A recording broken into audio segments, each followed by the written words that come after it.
Le documentaire a principalement été tourné en juillet 2020, il me semble. On était encore en pleine pandémie. Hein. Et en plus, le jour J, le premier jour de tournage, il n'y a rien qui allait. J'avais chopé la grippe, j'étais pas bien. Il y avait tout ce stress. J'étais tellement stressé. C'était un projet qui comptait tellement pour moi, mais ça me pesait. Et en plus, il faisait chaud, on était en été. Moi, j'aime pas du tout l'été. Du coup, c'est vraiment galère. Ici, on a le bras de Mathilda. Ok. J'avais avec moi ce jour-là Maël qui était venu aider pour filmer les coulisses, pour un petit peu avoir du matériel pour ensuite faire le making-of de ce documentaire.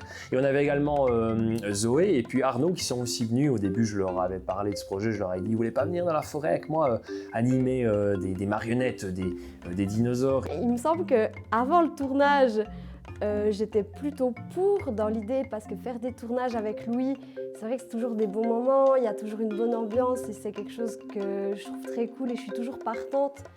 Après, ce tournage-là, c'est une autre histoire. On va faire un plan d'arbres en fait, puis en fait ils vont bouger à la base, comme si c'était le serpent qui venait. Alors qu'en fait c'est quelqu'un qui va tirer ce bout de bois à travers les arbustes pour les faire bouger à la base. Ok.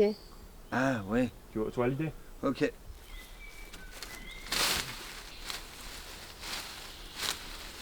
Il est vraiment coincé là.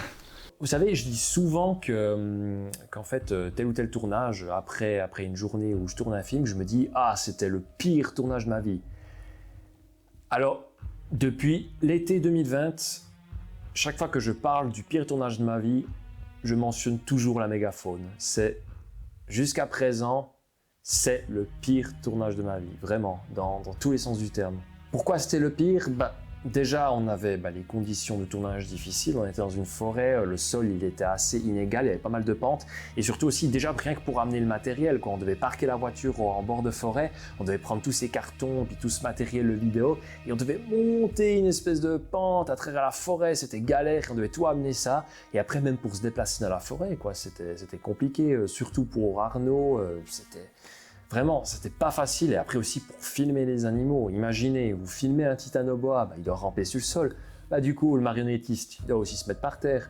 Là, j'avais pris une bâche pour que Arnaud il puisse un peu se coucher dessus, puis il puisse bouger le serpent, mais c'était compliqué. Et puis même pour moi, pour filmer.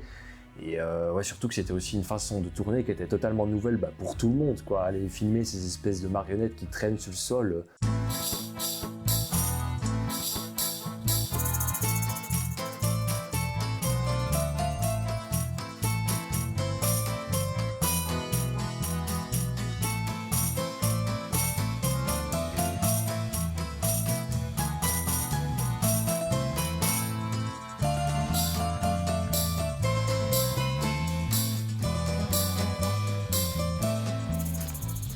Pas naturel.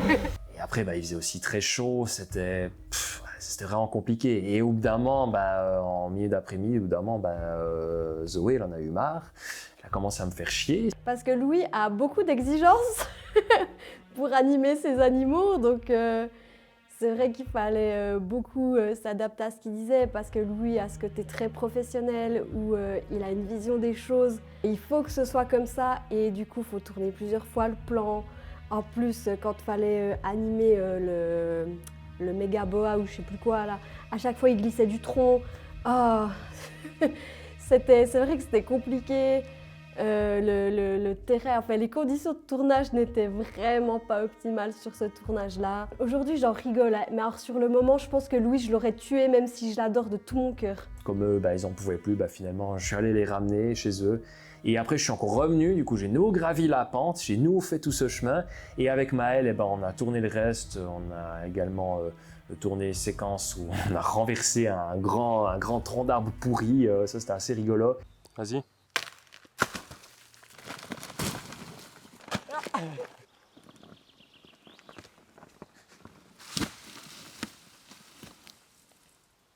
Oh yeah!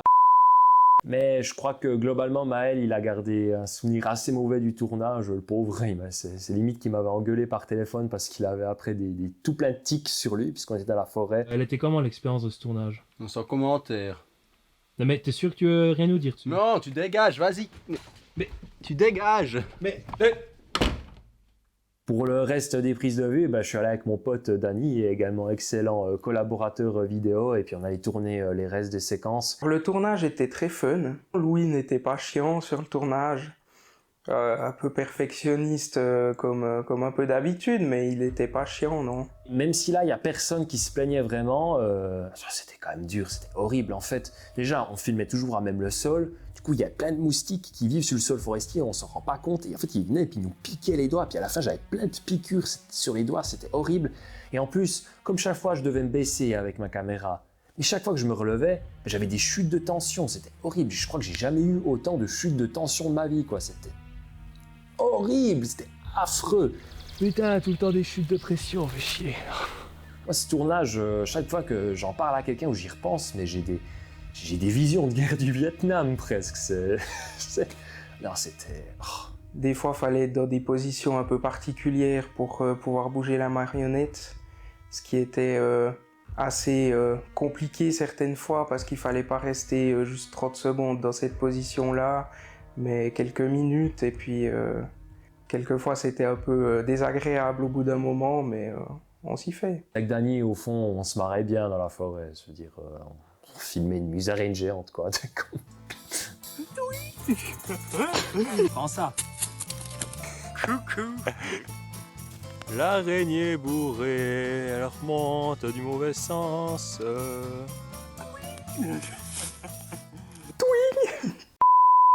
C'était d'ailleurs très intéressant ce tournage parce qu'en fait j'ai découvert une toute nouvelle manière de filmer et puis de construire un film. Parce qu'en fait quand vous faites un documentaire, vous capturez des images sur le moment. Il y a peut-être un scénario d'une certaine manière, mais finalement vous capturez ce que vous voyez la plupart du temps. Et là c'était la même chose. Par exemple je me disais ah là-bas il y a un tronc d'arbre, le titanoboa, hop il va sur le tronc d'arbre, il passe. Et après je regardais au loin, je me disais ah là-bas il y a des fougères, on peut faire passer le titanoboa. Hop, on faisait des plans du titanoboa, etc. Et après, on a tous ces plans d'animaux qui évoluent dans la forêt. Et après, on met tout ça dans le banc de montage et on crée une histoire à partir de ça. Et finalement, la photographie animalière, ça change pas trop de ça, puisque finalement, les animaux, on a une idée de ce qu'on veut faire avec eux, mais on peut pas leur faire faire ce qu'on a envie. Du coup, on est obligé de planter notre caméra, puis d'essayer d'obtenir le plan qu'on veut. Genre, on a vraiment des plans qui sont mis en place vraiment comme si on essayait de filmer un animal depuis 2 jours et qu'on l'avait enfin eu à la caméra. Je trouve que c'est assez bien foutu. Le but du documentaire, bien sûr, c'était de filmer tous les animaux sur place, d'avoir des interactions avec l'environnement et de ne pas utiliser d'effets spéciaux, de vraiment maximiser les interactions et puis surtout vraiment reproduire le côté qui m'avait fasciné avec Sur la Terre des dinosaures. Petite exception avec les Quetzalcoatlus, donc ces grands reptiles volants, où là j'ai dû un peu recourir à la technique du fond vert. Ce que j'ai fait, c'est que déjà d'une part j'ai fabriqué un modèle miniature en pâte à modeler que j'ai peint et que j'ai ensuite photographié sur un fond vert. Et ensuite ce que j'ai fait, c'est que j'ai transmis les plans à Amy qui du coup s'est chargée de m'incruster ces plans sur des images de ciel et de forêt que j'avais filmées sans rien dedans. J'avais quelques plans sur fond vert, super bien éclairés, avec lesquels j'ai dû un peu me débrouiller pour faire quelque chose de potable. Et je dois dire que le résultat final fait assez facilement partie des pires effets spéciaux que j'ai pu faire dans ma longue carrière dans le VFX. Leur trajectoire est un peu toute biscornue comme ça, il y a un peu rien qui va dans ces plans. Mais ça va un peu avec l'esthétique du truc en bricolage et tout. Si ça a été parfaitement réaliste, est-ce que ça aurait eu le même effet ? J'ai également vite fait construit une tête d'un quetzal. Ça, c'était quelque chose qui arrivait vraiment tardivement, mais je me suis dit que ça pourrait être quand même assez cool d'avoir ce plan-là. Du coup, j'ai vite fait cette tête. C'est de loin pas l'animal que je préfère que j'ai fait. Je la trouve un petit peu bâclée, mais voilà, elle apparaissait que dans un seul plan. Et ce que j'ai fait, c'est que j'ai pris cette tête et je l'ai filmée devant un fond vert et j'ai accroché en face un sèche-cheveux pour en fait simuler le vent dans les plumes du quetzal, quoi.